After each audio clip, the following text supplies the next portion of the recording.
I wanted to talk to you about our Homegrown National Park gardens at the University of Delaware. And June is Native Pollinator Month, so it's fitting that we're talking about the Homegrown National Park, which is all about native pollinating plants.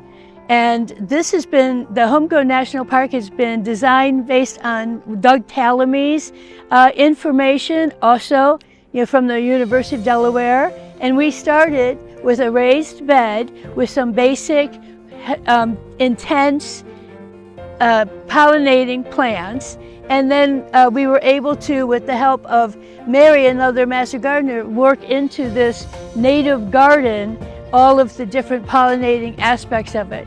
So you can come in here and you can see what you can put in your garden and attract all the beneficial insects, take up all the space so you don't have to worry about any lawn, and be a definite intentional environmental gardener.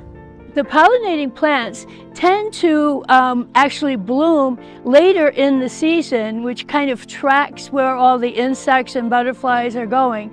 And during that period of time, we're also planning to have a Homegrown National Park workshop here, but you can also see all of the things that are in bloom: the sunflowers, the mountain mint, the echinacea, and the milkweed.